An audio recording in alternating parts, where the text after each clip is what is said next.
pueden escribirlas en el chat, yo las leeré en su momento.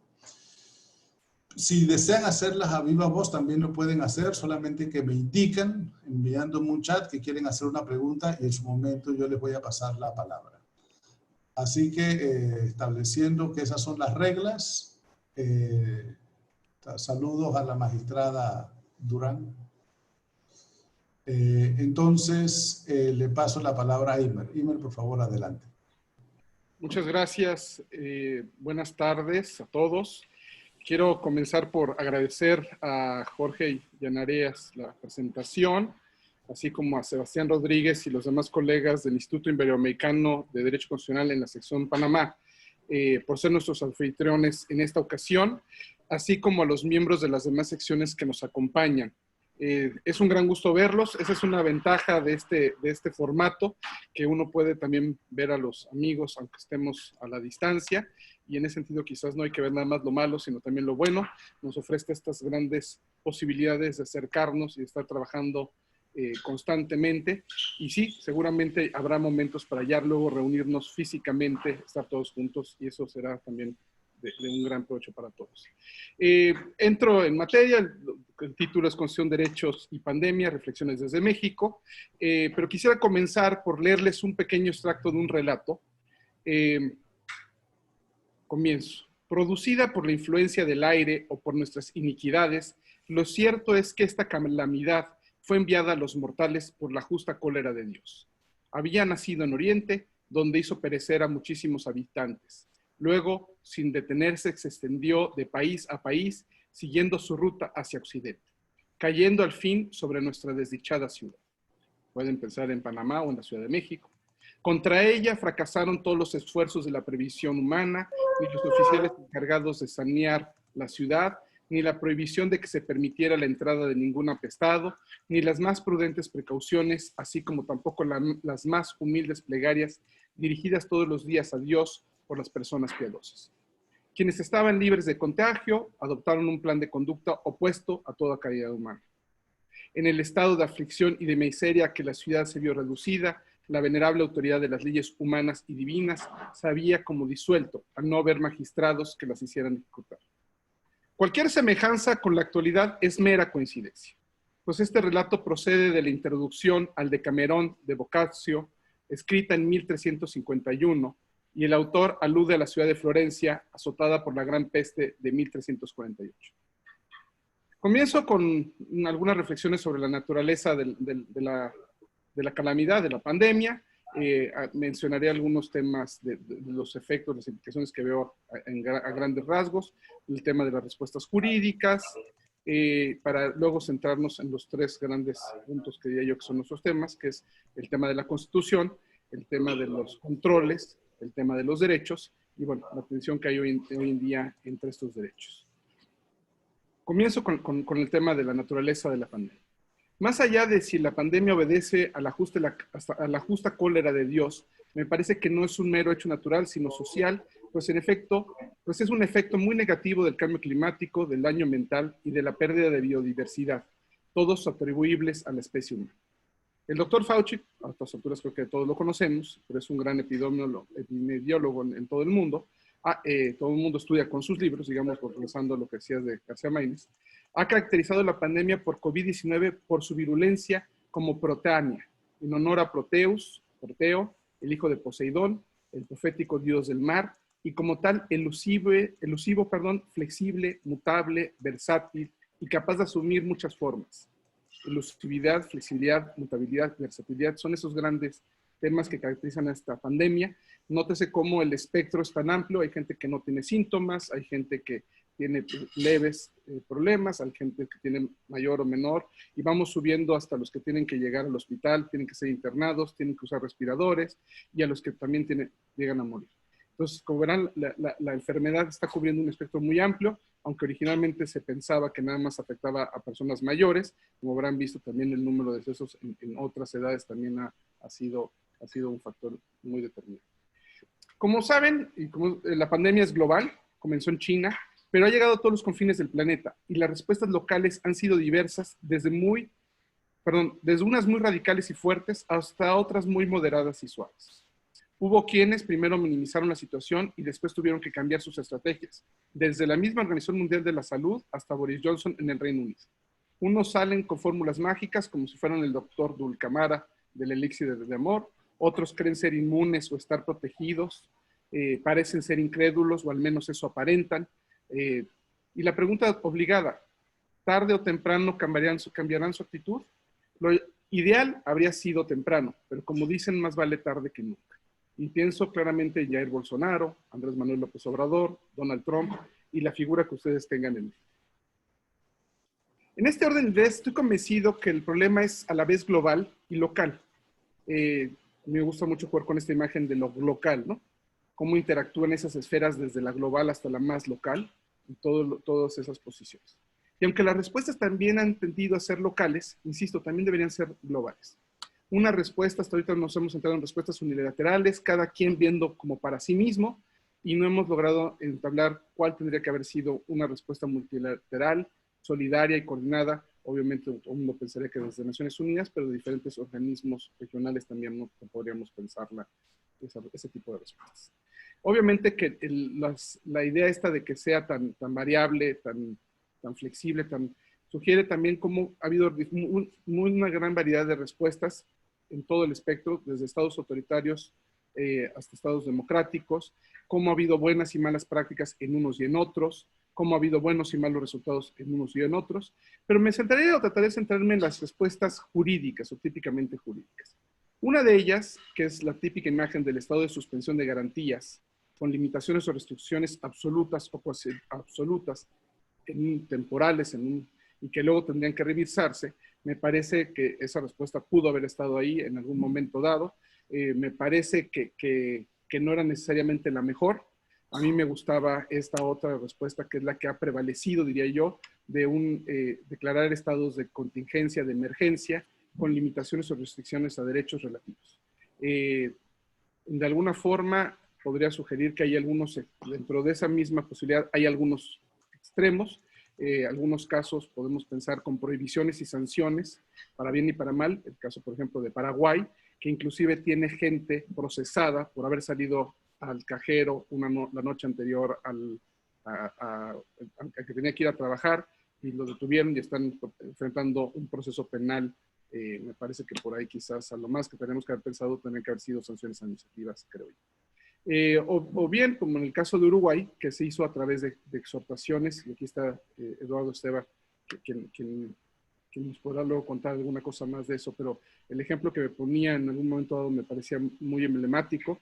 Decía él cómo el Estado de Uruguay desde el principio empezó con puras exhortaciones, que inclusive cuando se vino el caso de la Semana Santa, tuvieron que salir a recordar que había estas exhortaciones. Que seguían en efecto las exhortaciones porque la gente ya se había ido a la playa. Pero insisto, eso me parece que es una gran noticia, que podamos reaccionar a estas crisis, no nada más con respuestas jurídicas obligatorias, sancionatorias, prohibitivas, sino que podamos reaccionar a ellas dentro de los márgenes más liberales que podríamos imaginar. Eso sobre todo me parece que es un tema que habrá que reflexionar mucho hacia adelante. Una nota, me queda claro que tanto en el estado de suspensión de garantías como en el de contingencia o emergencia, en los dos casos, los dos siguen siendo muy graves, y en los dos casos tendrían que estar sujetos a una revisión constitucional. No podrían quedarse permanentemente, tendrían que ser temporales, pero me parece que están subordinados a la Constitución y que todo se tendría que revisar. Sí, pero si llevamos un mes o 2 meses, 3 meses en una suspensión de garantías, los excesos podrían haber sido muchos.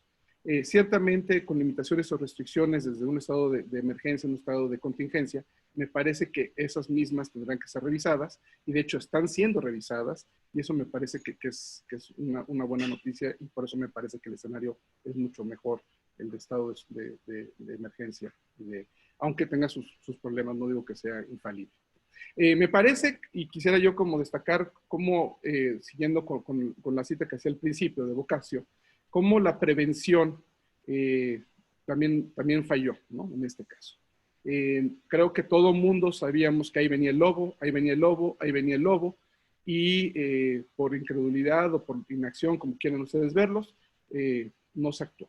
En el caso mexicano tenemos un antecedente en el año 2009, que tuvimos una influencia conocida como H1N1, y en ese momento, como se esperaba, se preveía que iba a llegar una pandemia a nivel global, pensaron las autoridades mexicanas que era esa, y sobre reaccionamos, y cerramos todo desde un primer momento, y realmente no era o no había sido tan grave.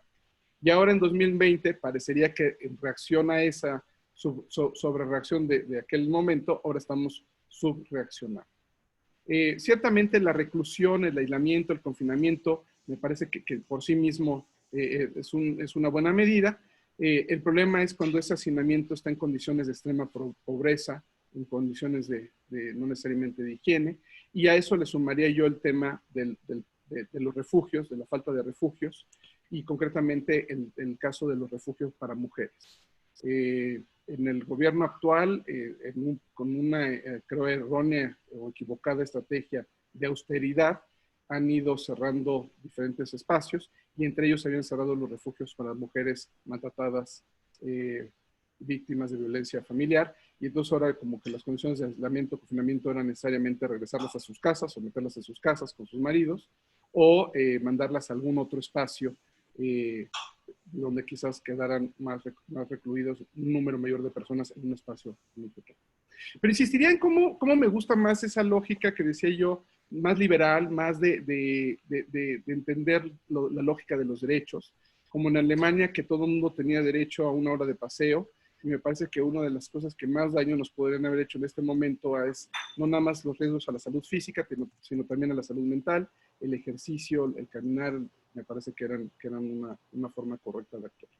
La mitigación de la pobreza, volviendo un poco a este problema del hacinamiento que mencionaba yo, un mexicano que está en el Banco Interamericano de Desarrollo, desde el principio dijo, en estas fases todavía media previas, ¿no?, que habría que ir viendo cómo íbamos a hacer para darles dinero a las personas, a la gente que trabaja en la calle, a la gente de pobreza extrema, trabajadores al día, o trabajadores eventuales que están al día, para que pudieran ellos realizar un confinamiento. Y digo, insisto, tendríamos que haber también repensado el tema de albergues para tener esos espacios previstos. Pero no, ni una cosa ni la otra. No lo hicimos como ustedes en Panamá, que sí dieron algún tipo de apoyo financiero, económico, dinero, o en el caso de Chile, que fue en especie el apoyo.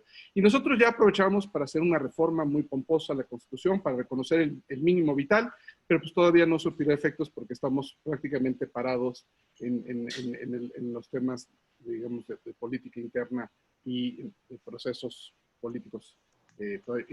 Tardarían, yo creo que un rato. Pero ya está la declaración, ya estamos, ya tenemos muy claro para dónde vamos de aquí en adelante, pero no al día. El tema de la sanitación, sin duda alguna, ha sido un ejemplo muy favorable.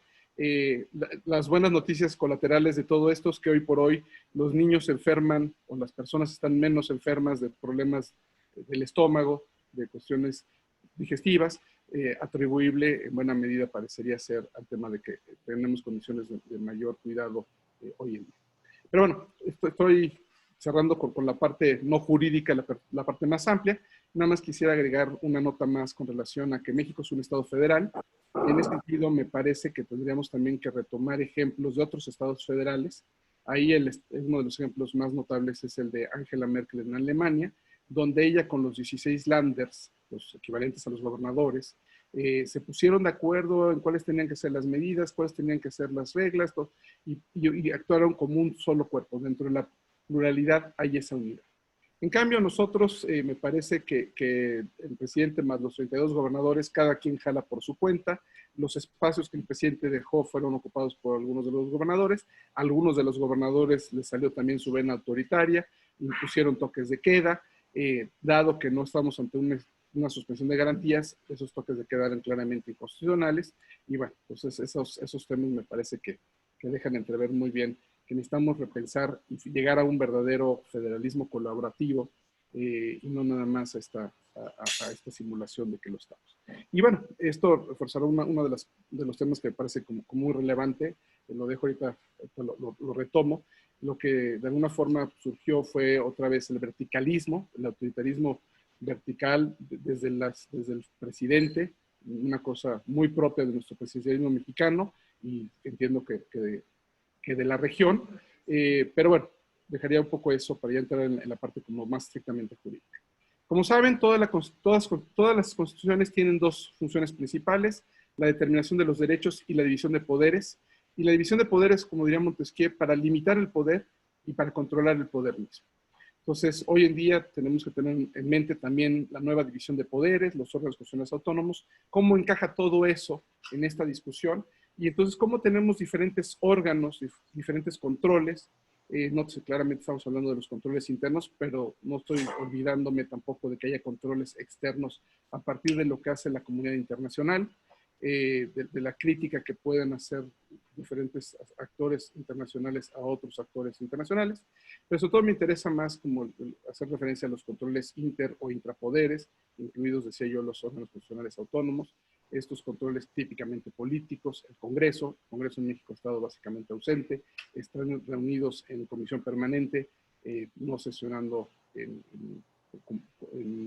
pleno, y bueno, entonces básicamente esos controles políticos parecen estar ausentes.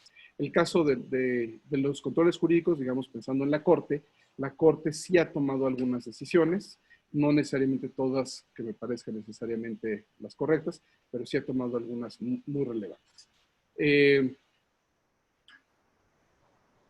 Ya en algunos otros momentos hemos discutido sobre algunas de estas grandes paradojas. El Estado de Derecho, la Constitución, no pueden estar de cuarentena. En este sentido, no podemos pensar que solamente el Ejecutivo es el único que puede estar en funciones. Tanto el Legislativo tendría que estar ejerciendo sus controles, como el Judicial tendría que hacer lo propio. No sé si vieron, hoy en la mañana, justamente la Suprema Corte de Estados Unidos le acaba de dar un revés al presidente Trump con relación a sus declaraciones fiscales. La propia Corte Constitucional de Colombia acaba de declarar inconstitucional las sesiones virtuales del Congreso. Ahí me parece que quizás hay algún formalismo, algún tecnicismo que los lleva a esa conclusión, pero me parece que nada sería necesariamente que obligara a que tuvieran que ser presenciales siempre todas las sesiones, pero eso me parece que debe haber ahí algún vicio formal que habrá que revisar con más cuidado. Decía yo que la emergencia, en cualquier caso, o la suspensión de garantías, tiene que estar subordinada a la Constitución. Ya la República de Huercaídas nos recordaba que la Constitución no está ni puede estar de cuarentena. Y algo que nos decía también el otro día Francisco Balaguer, que tenemos controles, que tradicionalmente habíamos pensado esos controles para controlar la acción del Estado, pero no los habíamos pensado para controlar la inacción del Estado. Pensando en la pandemia, pues tenemos esos anticuerpos, pero también nos faltan otros, ¿no? En ese sentido, y lo curioso es que parecería que hoy por hoy el problema que tenemos no es tanto el temor a la acción del Estado, sino a la inacción.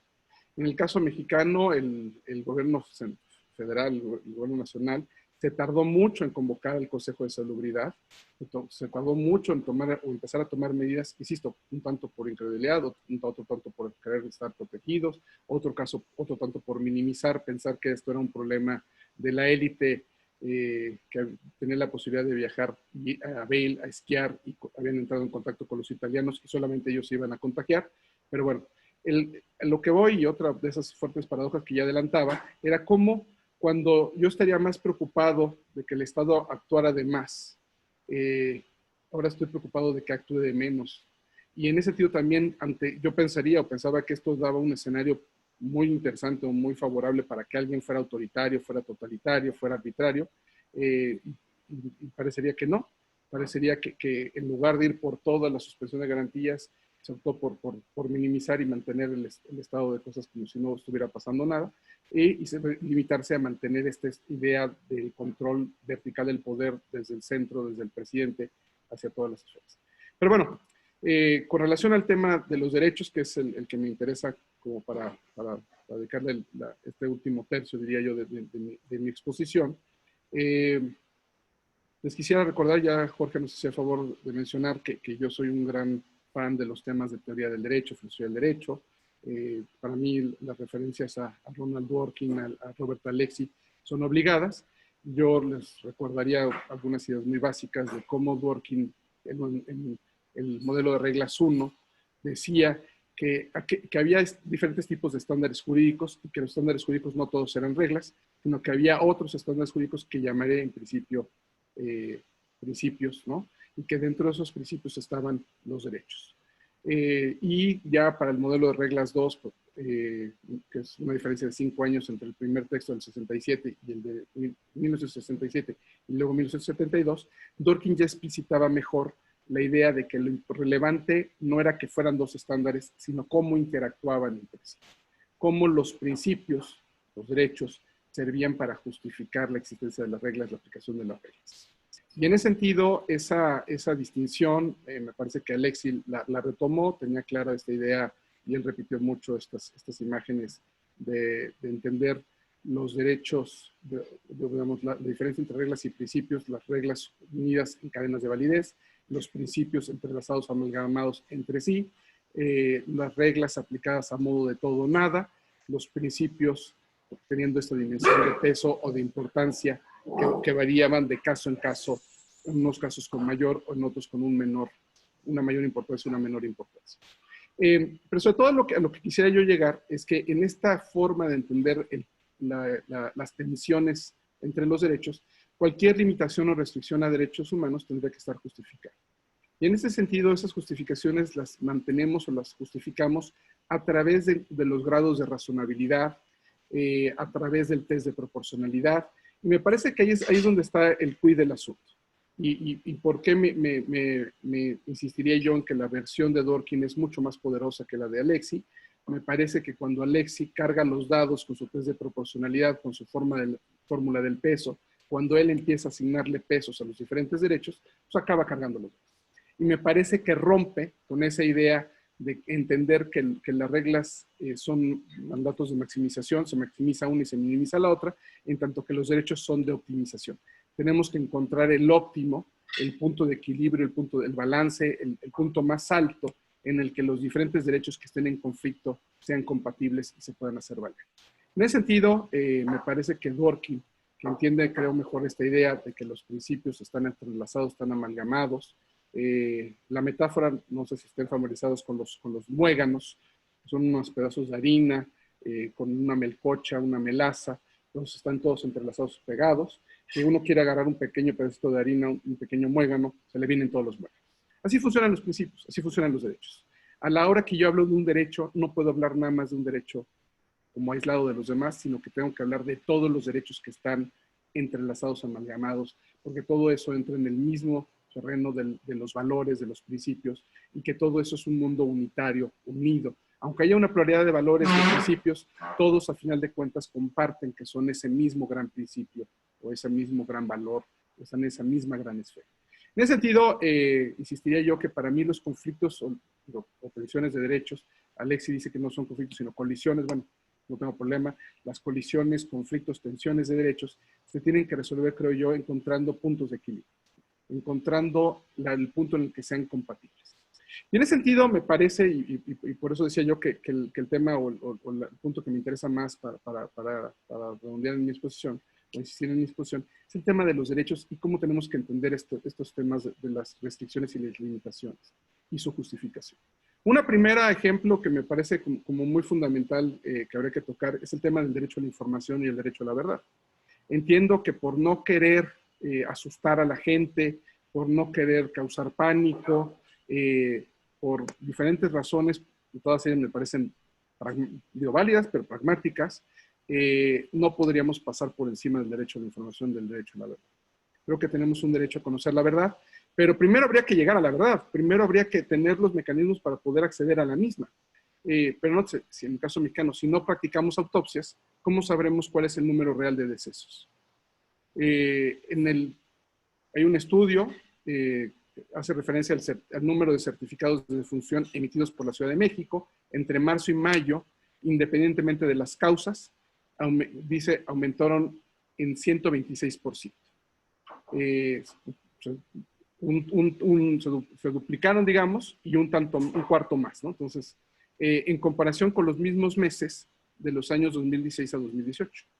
Entonces, si tomamos como referente los años pasados, es la información disponible y tenemos unas tasas de mortalidad para estos 3 meses, esta tasa de mortalidad se incrementa en 126%, sugiere que el número, el excedente, que es de 22.705 víctimas, tendrían que ser o podrían ser atribuibles al COVID. Nótese que solamente 5.711 estaban contabilizadas como si lo fueran. O sea, una solamente de cada 4. Podría ser entonces que en el caso de México, de la Ciudad de México al menos, haya habido un subregistro de 4 veces el registro que se lleva. Pero voy... Perdón que te interrumpa, Emil.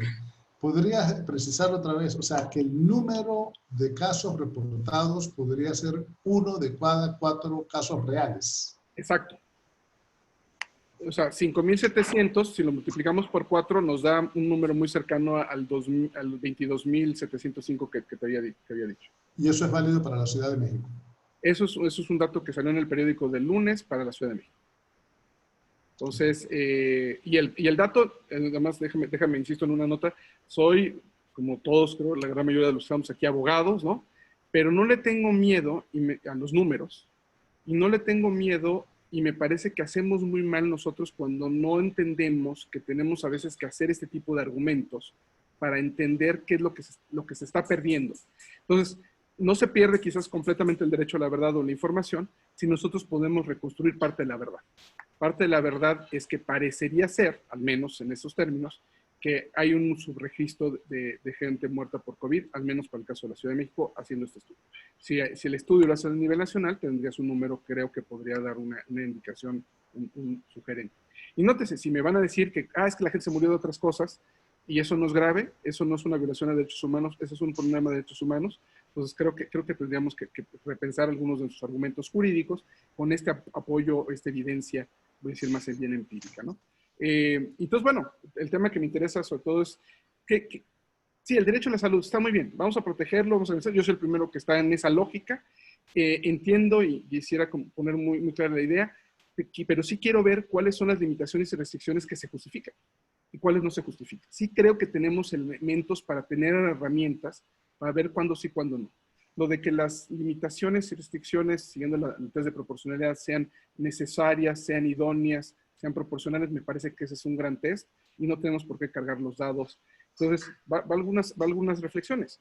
En algún momento dado, por el mismo derecho a la salud, todos nos fuimos a nuestras casas, los tribunales dejaron de funcionar.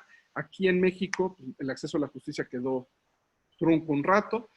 Algún abogado promovió un juicio de amparo. Había las guardias famosas, pues alguien eventualmente le contestaron que no, que el derecho a la salud era más importante que el acceso a la justicia. A mí me parece que ahí nos equivocamos y ahí no estamos usando el test de proporcionalidad como lo deberíamos usar y estamos usando los derechos como si fueran reglas, dándole primacía a la regla del derecho a la salud y la suspensión de actividades por encima del derecho al acceso a la justicia y que los tribunales estén prontos. Nótese que ya no estoy metiéndome ni siquiera con que esa justicia sea efectiva, pero por lo menos ya que hubiera el acceso me parece que era un dato muy relevante. Como ese, el ejemplo quizás, ese es un mal ejemplo, quizás para criticar un poco la decisión. Pero bueno, otros ejemplos que fueron más afortunados. El derecho a la salud versus el derecho a la educación. La pandemia nos cogió a todos en México en pleno año escolar. En marzo el semestre acababa en la Facultad de Derecho al menos hacia mayo.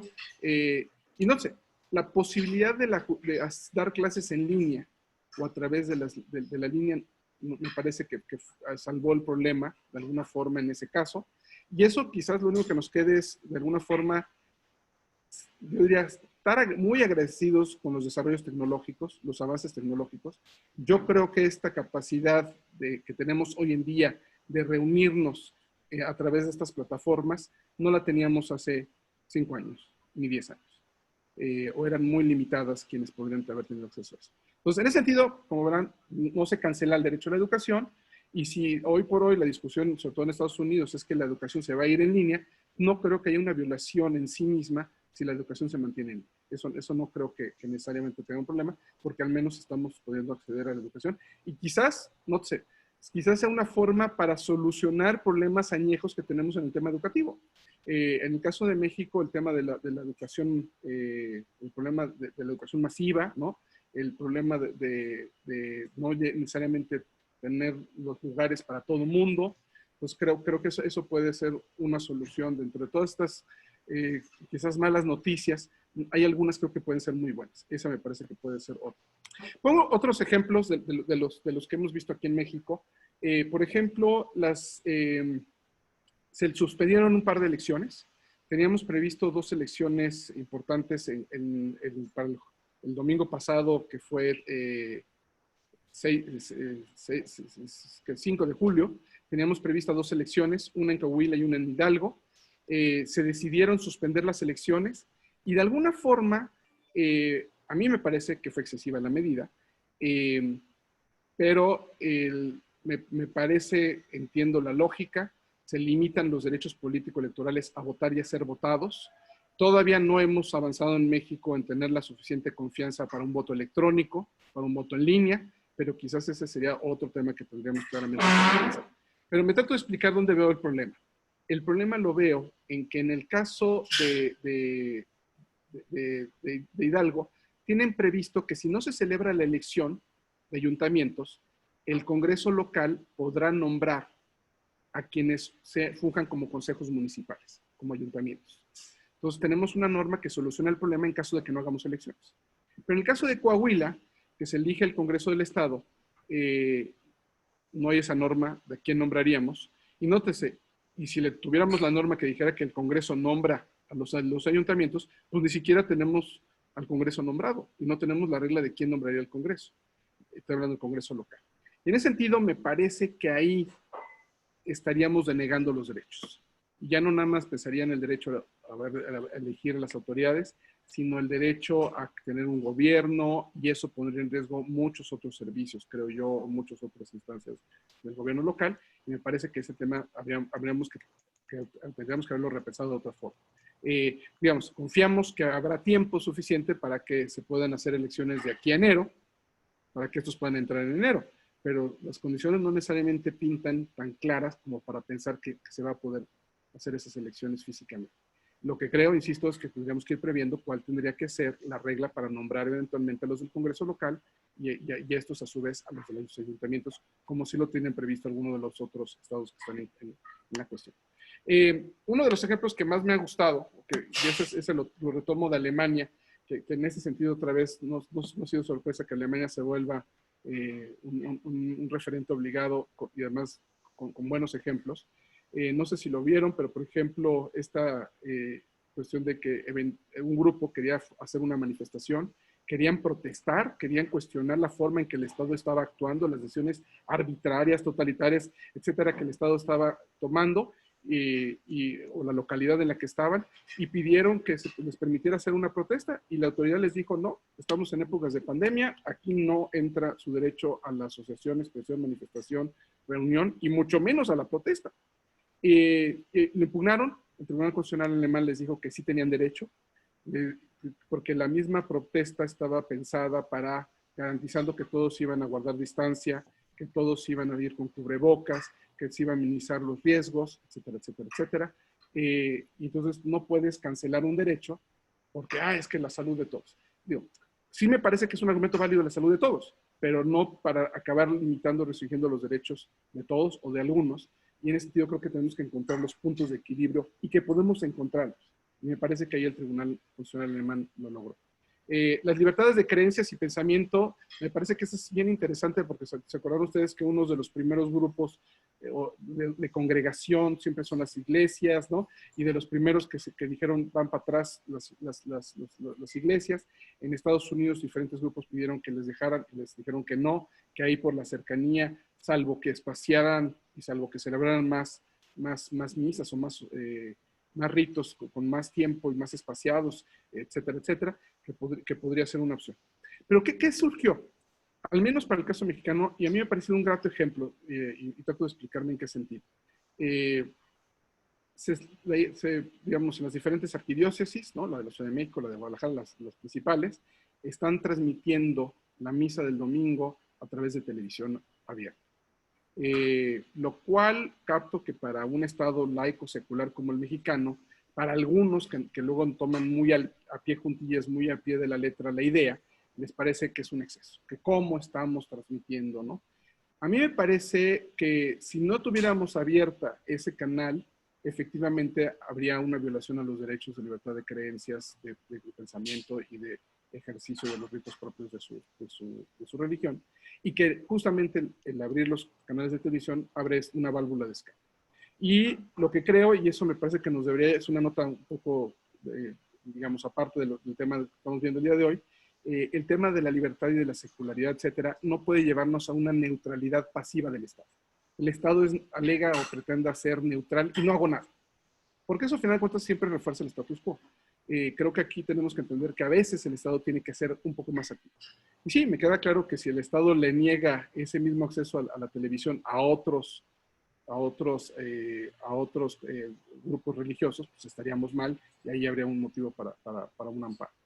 Pero en la medida en que el propio Estado, a través de la televisora local, abra el espacio para que todos los cultos en sus proporciones, en lo que ustedes quieran, tengan la posibilidad de comunicarse con sus feligreses, me parece que estaríamos actuando bien. Insisto, no tengo por qué cargar los dados a favor de un derecho o del otro, sino que creo que puedo encontrar el balance, el equilibrio entre ambos.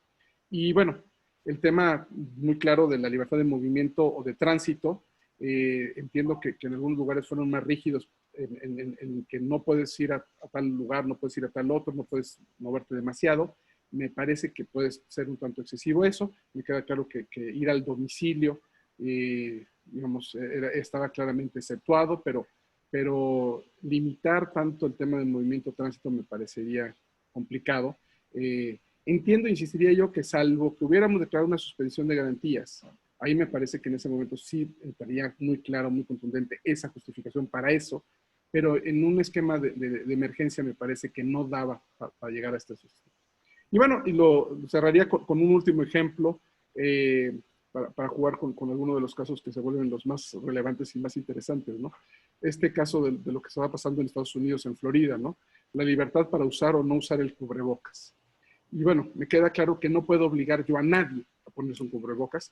Lo que sí puedo es más o menos que las reglamentaciones sanitarias para ir a lugares públicos, para acceder a las tiendas de autoservicio, requieran que la persona mantenga ciertas reglas. Si quiere ir a esos lugares, y si no quiere ir, pues que no vaya y que no se ponga el cubrebocas.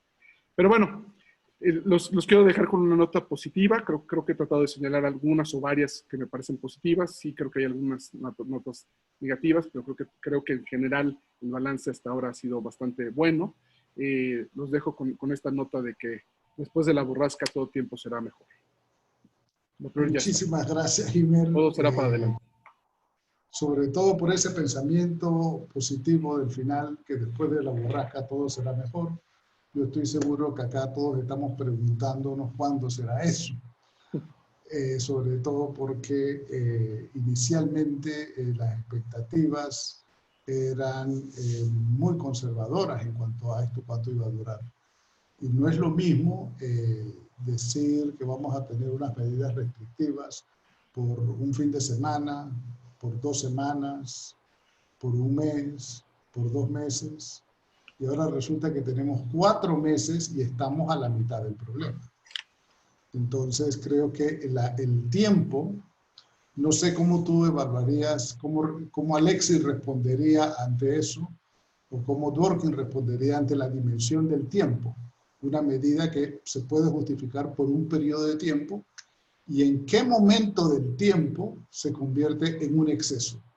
En qué momento del tiempo la misma medida deja de ser apropiada, deja de ser protectora de derechos y se convierte en un abuso.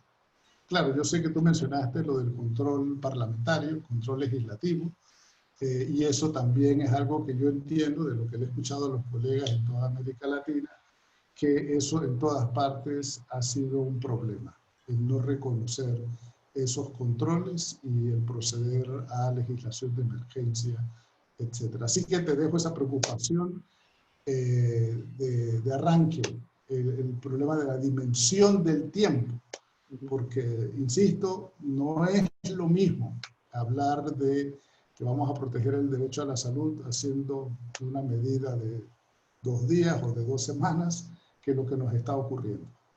Yo también quiero expresar, aprovechando que no hay nadie que esté haciendo preguntas, quiero aprovechar para decir que entre las preocupaciones que tengo, y es algo que tú expresaste no te lo atribuiste a ti, sino se lo atribuiste a las autoridades mexicanas, pero que acá se ha repetido también y se ha repetido igualmente en muchas partes, es esa idea que en mi opinión es bastante extraña para cualquier persona que tenga una visión de derechos humanos, que es de que el derecho a la salud está por encima de la economía.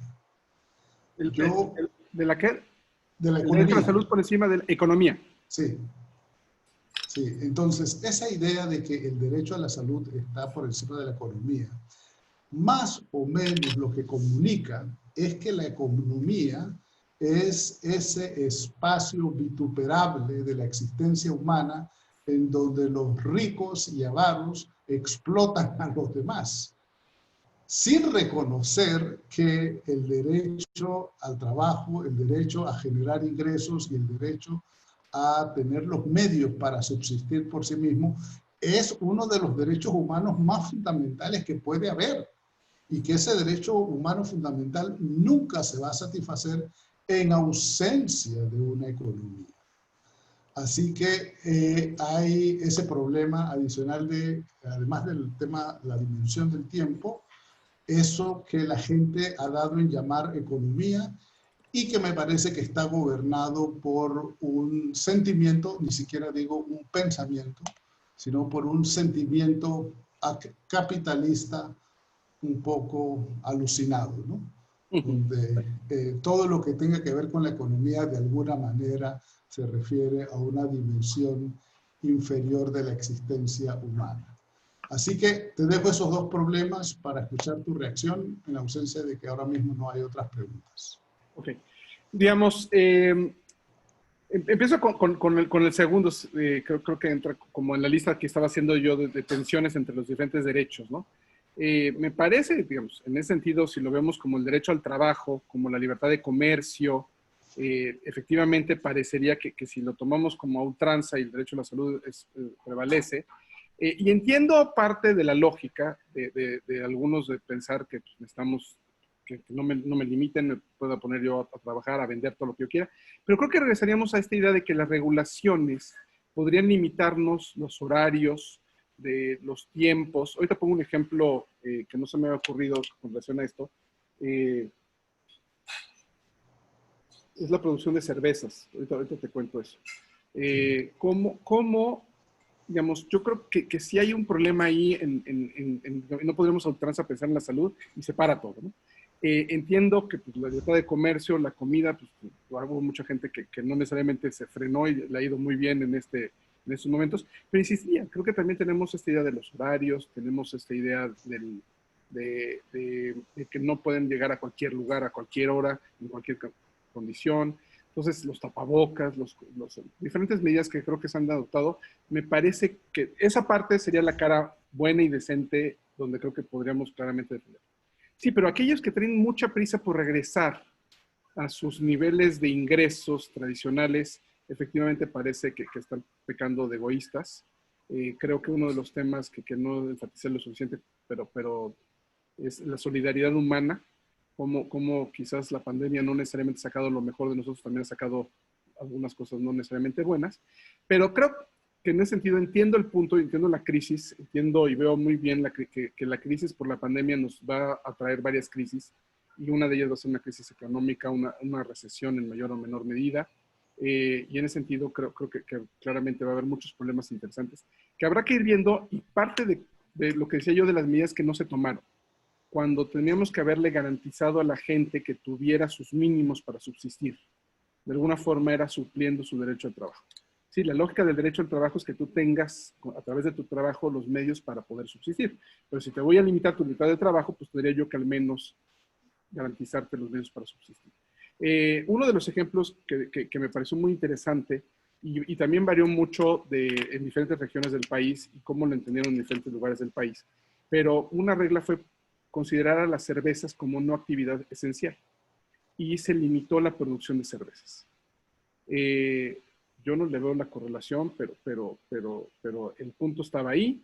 El argumento sospechosista, ya ven que en México somos sospechosistas, todos son complots y todos son así cosas que alguien más está urdiendo. El hijo del presidente tiene una fábrica de cervezas artesanales, entonces seguramente él iba a estar fabricando cervezas artesanales en lo que las grandes productoras de cerveza estaban cerradas y ya luego iba a poder competir con ellas. O sea, ya esa idea está excedida.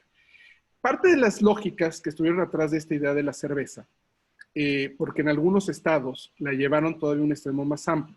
En algunas localidades, Ciudad de México, por ejemplo, no te venden bebidas alcohólicas en las tiendas, en los supers, creo que el viernes después de las 2 de la tarde. Entonces, de lunes a jueves puedes comprar con tiempo hacer tus compras con tiempo, inclusive llegar el viernes antes de las 2 de la tarde, hacer tus compras, sino de lunes a viernes, el fin de semana efectivamente limitado. En algunas otras entidades llegaron al extremo de prohibir la venta de alcohol por completo. No se puede vender alcohol, no se podía vender alcohol. Me preguntas a mí otra vez en este tema de limitaciones y restricciones, me parece que se están excediendo. Y el valor que ellos aludían, me parece un valor muy válido, muy legítimo, de hecho yo ya hice referencia a esta idea, era que ellos asumían que dado el confinamiento y la mezcla con las bebidas alcohólicas, harían que los golpeadores golpearan más duro o más frecuentemente a las mujeres, a sus víctimas, o las mujeres en general. Entiendo que una correlación importante puede ser esa, pero me parece que no es la única. E insisto en cómo el tema tendría que haber sido otro.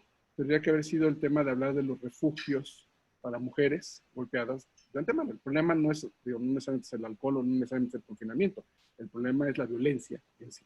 Entonces, esa medida tendríamos que haber adoptado otro ejercicio. Y en ese sentido, me parece que tu otra pregunta, la primera pregunta, que era la de la temporalidad y la permanencia, ese me parece que es un criterio que siempre usamos o tenemos que usar para medir esto. Aquí el problema, efectivamente, como bien señalas, es que, y hay unas paradojas bien interesantes en eso, ¿no? Cómo nuestras constituciones se tratan de ser liberales y nos ponen reglas como que tenemos que pedir un estado de emergencia por 90 días y que solamente lo podemos ampliar por otros 90 días. Llevamos en 120. Llevamos en 2/3 partes de eso. Entonces, me queda claro que tenemos un problema y que tendremos que pensar bien si esa es la lógica correcta. Creo que entiendo, y el punto, lo que me parece inadmisible es que dijeras temporalmente, pero se vuelven permanentes, ¿no? Y que nos quedáramos eternamente con esta dinámica. Eso claramente ya tendríamos que cambiar el criterio, el parámetro. ¿Cuándo?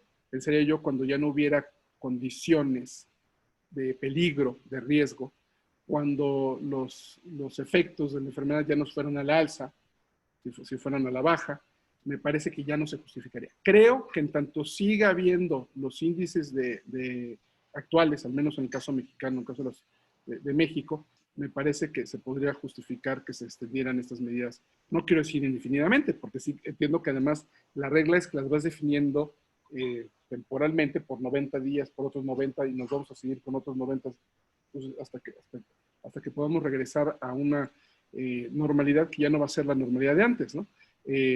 Nótese, hay muchos que no van a regresar a la normalidad porque nunca fueron normales de todas formas. Entonces, eso es un pequeño chiste local, si quieres, pero la pandemia no es mágica, ¿no? No vamos a regresar siendo mejores de lo que ya éramos, ¿no? No sé, el chiste es más o menos, dice algo así como que el marido que se pone su buena borrachera, ¿no? Llega a la casa y promete que ya no va a volver a tomar, y la mujer, pues ahí medio le cree, ¿no? Es que no, es que ya de verdad a partir de mañana voy a ser un hombre nuevo, ¿no? Bueno, a la siguiente borrachera que se pone, la mujer le pregunta, oye, ¿no que ibas a ser un hombre nuevo? Sí, el problema es que a este también le gusta tomar, a este también le gusta emborracharse, ¿no? Entonces, creo que sí tenemos que, entiendo el punto, la nota de la permanencia, pero creo que sigue siendo con relación a lo justificado. Digo, si se quedara permanentemente, no puede salir más que 1 hora al día, claramente es desproporcionado, ¿no? Se entiende quizás que ahorita por los niveles de contagio todavía altos, limitar la circulación, restringirte el número de horas, o sea, todavía me parece que se justificaría, aunque entiendo el punto del criterio permanente temporal, que de alguna forma también habíamos tomado en cuenta, pero me parece que el reto que me pones es un reto muy interesante y que habrá que tenerlo, pensarlo más para una eventual versión escrita de esto. Sí, en efecto, una de las cosas que hemos reflexionado acá con los distintos colegas de los distintos países con los que hemos conversado sobre el derecho constitucional en la pandemia, tiene que ver con la idoneidad de las normas constitucionales que regulan la materia. Por ejemplo, sabemos que hay países como Perú o como España, en donde además del estado de excepción o estado de sitio, regulan también un estado de emergencia, que es por unas causas diferentes. En cambio, la Constitución panameña no tiene esa doble regulación. La Constitución panameña solo se refiere al estado de sitio o al estado de urgencia, que es el término que utiliza, como algo que declara el Ejecutivo y que está controlado por la Asamblea, pero solamente por razones de perturbación del orden público. Entonces, la hipótesis de la perturbación del orden público no parece que se configura en este caso, o no por lo menos como normalmente nos representamos esas perturbaciones del orden público. Y sí hay en la historia panameña reciente casos en donde ese artículo 55 de la Constitución fue utilizado, pero tenía que ver justamente con la situación de las protestas durante la dictadura militar. Es decir, era una situación propia de perturbación del orden público que para los militares justificaba la declaratoria del estado de urgencia y que ahora pues no parece que esta sea la hipótesis, por lo menos no como se había pensado el estado de urgencia. Así que creo que es importante lo que dices, de que de repente todas las normas constitucionales que tenemos no son suficientes, no son necesariamente muy apropiadas. Hay algunas, más que lagunas, hay algunas consideraciones que honestamente no se hacen en el derecho constitucional, como por ejemplo el tema del tiempo. Y yo insisto que lo del tema del tiempo no es una invención que yo me he hecho ahora.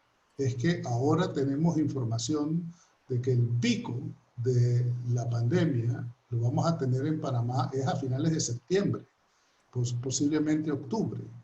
Entonces no hay ningún fundamento en los números, ya sea de casos positivos o de muertes, que justifiquen quitar las restricciones a la movilidad y a las operaciones comerciales que ya se han puesto en su lugar.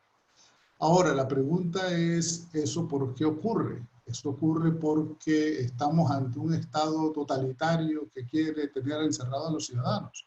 Yo pienso que no. La respuesta es que eso ocurre porque sencillamente no sabemos. Cuando esto empezó, no sabíamos exactamente cómo iba a evolucionar. Y eso es importante reconocer que no sabíamos, porque la situación en la que estamos actualmente es exactamente la misma. No sabemos efectivamente esto cómo va a evolucionar. Además de eso, ya hay noticias de que hay un segundo brote, hay una segunda cepa del virus que es más agresiva que la anterior, y la pregunta es si entonces eso qué quiere decir que acá también nos puede llegar o cómo nos va a llegar. Entonces, el punto que quiero llegar es que podemos encontrarnos en una situación en donde esta restricción de la movilidad, que en Panamá es muy dura, es más dura que la de México. En Panamá las personas tienen 2 horas, 3 veces a la semana para salir a hacer sus compras.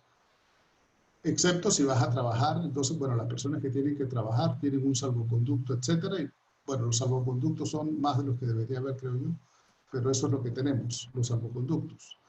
Entonces, sí hay una situación de vulneración, a mí me parece, de exceso, una medida protectora que se convierte en un exceso, y es el exceso la vulneración del derecho. No es la medida por sí sola. Si la medida durara 2 semanas, si la medida durara 1 mes, pero es que no es eso. Es que estamos hablando ya de que tenemos 4 meses, y los próximos 3 meses no va a haber justificación para levantarla, y no sabemos en dónde nos vamos a encontrar dentro de 3 meses. Entonces, sí hay una dimensión del tiempo que a mí me parece muy grave. Muy grave sobre todo porque también encuentra la población con condiciones diferentes. No todos están operando igual, no todos están encerrados. Algunos están más encerrados que otros. Para algunas actividades sí se protegen, sí se admiten, otras actividades no se admiten. Entonces, qué mala suerte que yo he quedado en las actividades que no se admiten. Entonces uno dice, bueno, ¿y el otro por qué sí? Bueno, entonces ahí es donde está otra vez los temas de vulneración de derechos, que no es una medida que se aplica con igualdad para todas las personas. Así que hay múltiples razones para, digamos, echar dudas sobre la utilidad de las normas constitucionales actuales.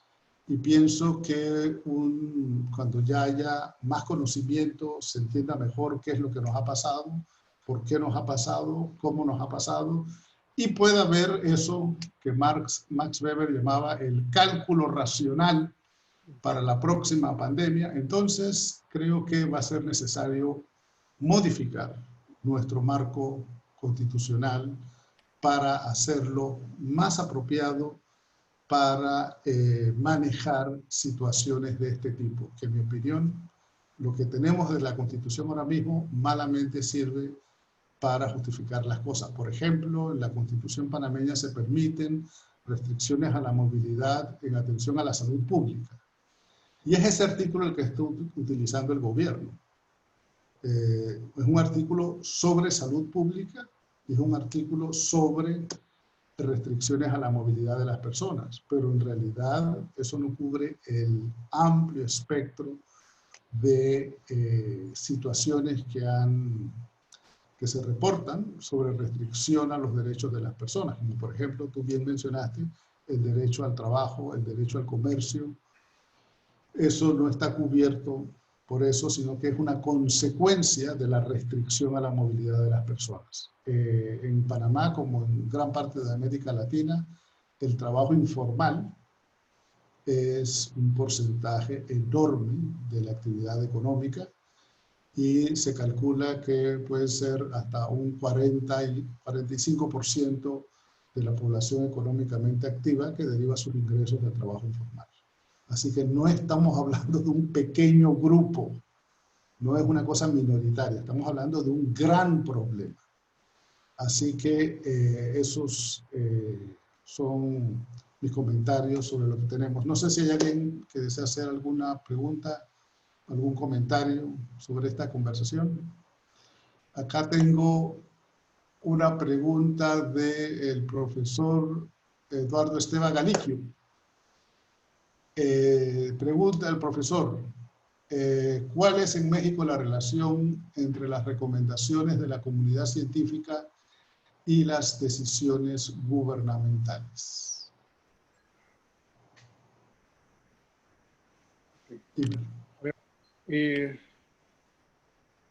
Yo diría que la autoridad del presidente no estaba muy convencido, no creía, ¿no?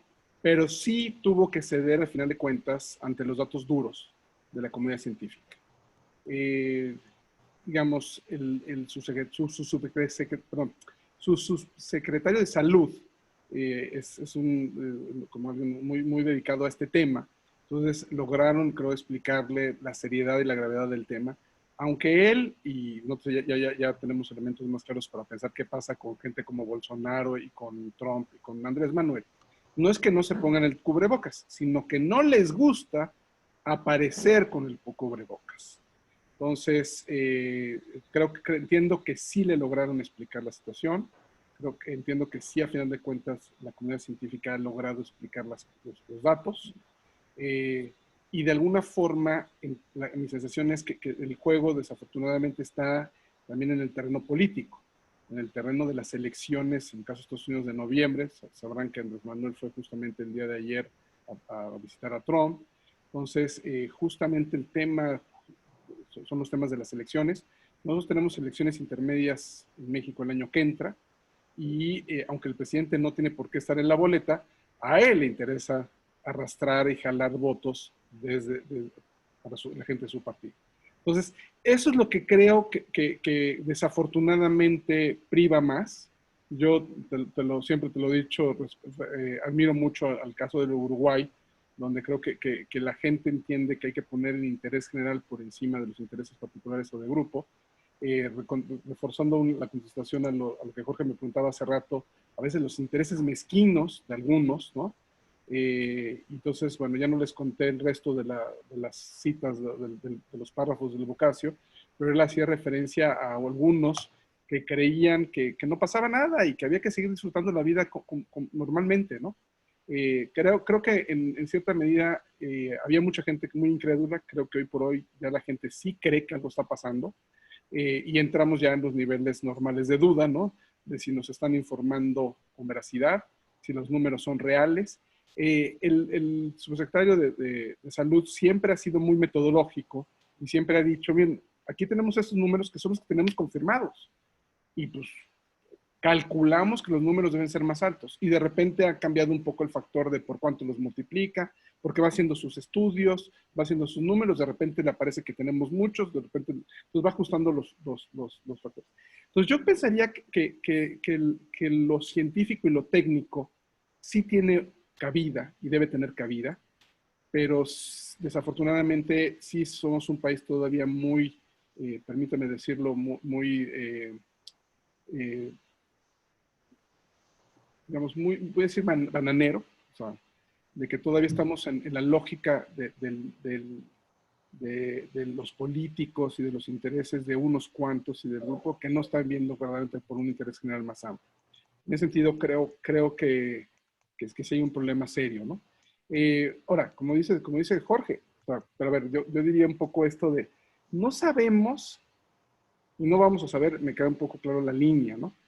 Pero, ¿qué tanto sí, con la información que teníamos, nos podíamos imaginar que en la medida en que no tomáramos ciertas reacciones o que tomáramos ciertas medidas y que las pudiéramos implementar, y ahí sí creo que cada quien conoce mejor a sus pueblos, ¿no?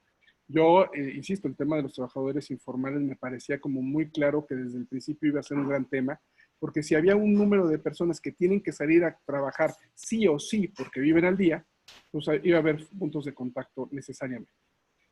Si a eso le sumas, no sé, diferentes actores que tienen diferentes incentivos para seguir saliendo, o no creen o no tienen, me parece como muy riesgoso. Y déjame adelantar algo en esa línea. No debería asustarnos que si no hemos logrado aplanar la curva y la curva sigue, yo creo que cada día estamos, digo, no quiero decir más lejos, porque en principio cada día estamos más cerca. El problema es que no vemos que la proyección original se acerque. La proyección original diría que ya deberíamos estar saliendo a las calles normalmente. Pero insisto, ¿qué tanto también alguien que tenía información no nos quiso decir toda la verdad para no apanicar a la gente? ¿O qué tanto ha sido un mal manejo?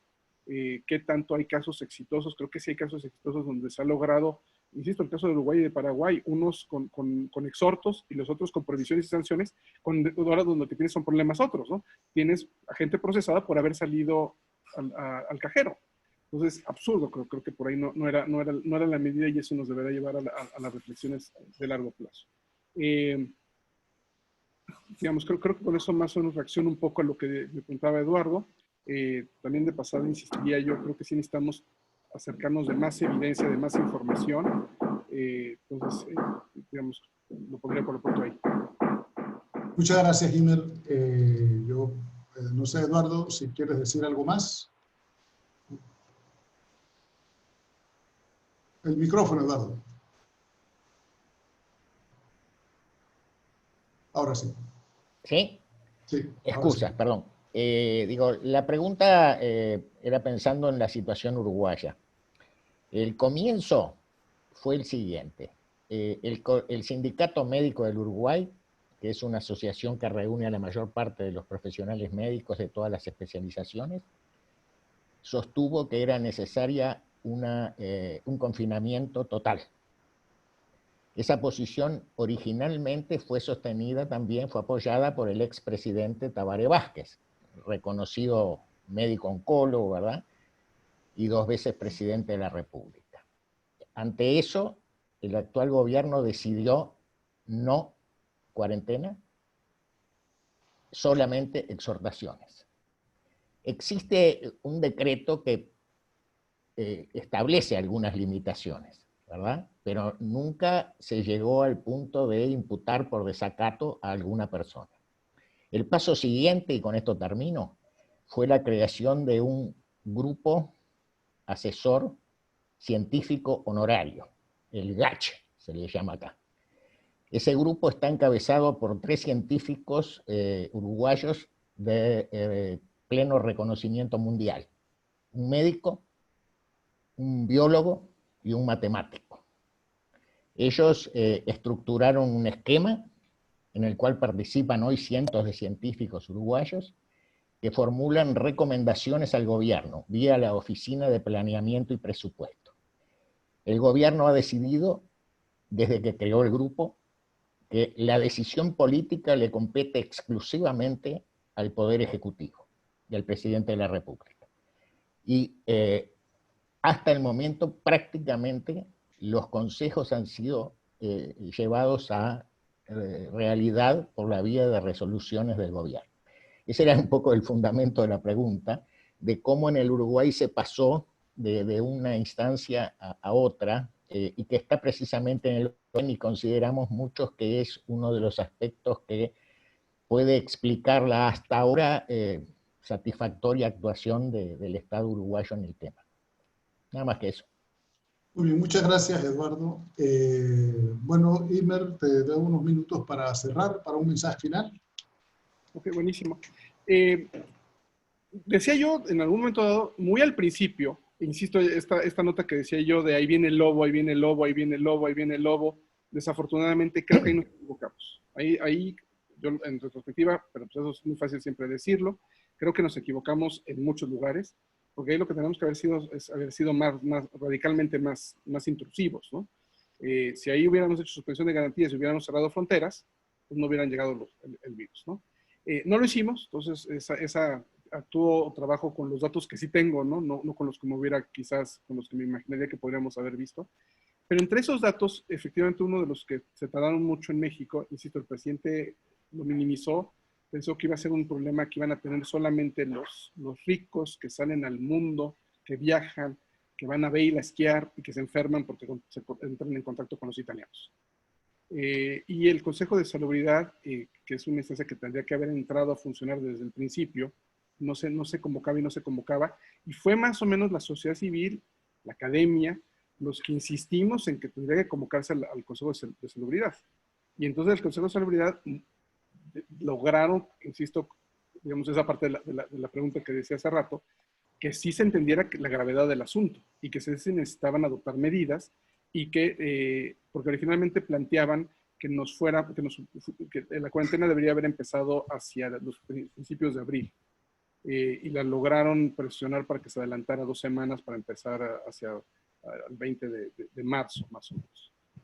Empezara realmente formalmente el 23, pero se logró adelantar 2 semanas, entonces, lo cual me parece que se logró. Otra vez fue, creo yo, ahí más bien una reacción de la sociedad civil, de los científicos, de los académicos, insistiendo en que necesitábamos irnos antes todos.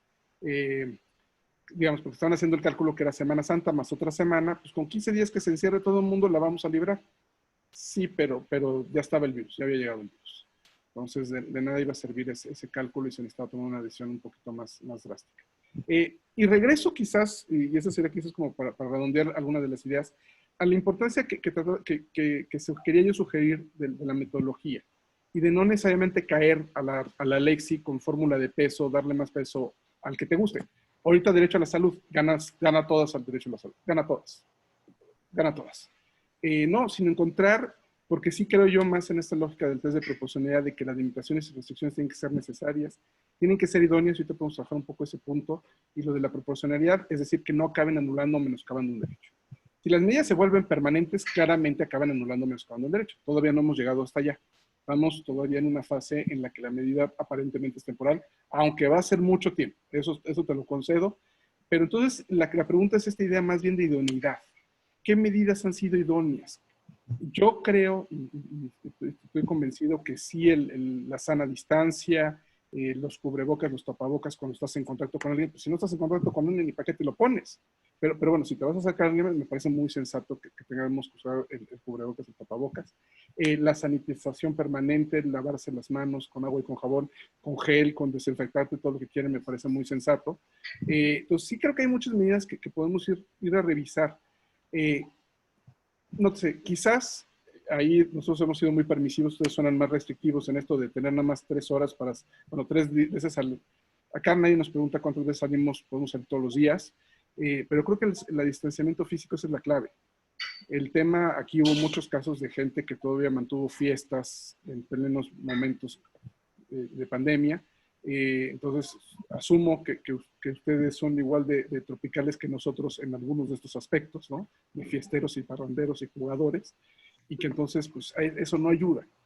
Pero la autorregulación, en alguna parte, que es el ejemplo que me gusta destacar del caso de Uruguay, porque lo entiendo así, lo entiendo como que fuimos nosotros mismos, los ciudadanos, las personas, las que hicimos lo que nos parecía que era lo más correcto.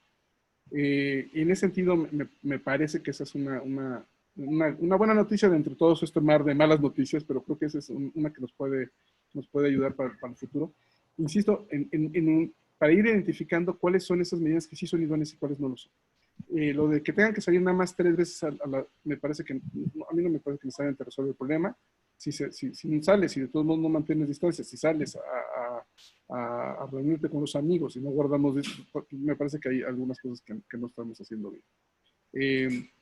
Insistiría yo en esa importancia de encontrar esos puntos de equilibrio y balances. Y insisto, el test me parece que está ahí. Creo que tenemos buenas herramientas para ir identificando qué casos sí, qué casos no. Y buenas lecciones de esta. Como dices, no será la última pandemia, no fue la primera, tampoco creo que sea la última. Entonces, a ver qué aprendimos de esta y qué reacciones vamos a tener que tener más claras para el futuro. Yo por ahí muchas gracias a todos. Muchas gracias, Imer. Creo que ha sido un conversatorio extremadamente interesante, escuchar no solamente sobre la situación en México, sino tu opinión como constitucionalista y filósofo del derecho. Creo que ahora solamente nos resta pasarle la palabra al presidente de la sección de Panamá, a Sebastián Rodríguez Robles, para las palabras de cierre. Adelante, Sebastián. Muy buenas tardes a todos. Hoy tuvimos la extraordinaria exposición de un gran amigo, sobre todo un extraordinario jurista, Imer Benjamín, que nos dio una extraordinaria conferencia. Yo quiero, pero eso es lo obvio, yo quiero hablar un poco desde el corazón y desde el sentimiento de que desde el 2009 hemos conocido a Imer Flores, lo conoció Salvador Sánchez cuando tuvo la oportunidad de viajar a México en congresos del Instituto Iberoamericano y de otro tipo de congresos, y hemos forjado los miembros del instituto una cercana y verdadera amistad con Imer. Imer es un hombre muy capaz y muy inteligente, un jurista extraordinario, investigador del Instituto de Investigaciones Jurídicas de la UNAM, pero sobre todo yo quiero destacar hoy su esencia como ser humano, su amistad hacia nosotros en el instituto, y bueno, darles las gracias a todos por haber escuchado esta exposición de Imer Flores, y también invitarlos a los siguientes conversatorios semanales que hace el Instituto Iberoamericano de Derecho Constitucional. Muchas gracias, Imer, por tu tiempo. Muchas gracias a todos ustedes por el tiempo que toman y por siempre estar cerca del Instituto Iberoamericano de Derecho Constitucional, que lo que busca solamente es acercar el conocimiento y también compartir con los amigos que, aunque lejos, están muy cerca de nosotros. Muchas gracias. Bueno, gracias a ustedes, muchas gracias a todos, saludos, un gusto verles. Muchas gracias por su asistencia, muchas gracias, Irma. Nos vemos. Chao.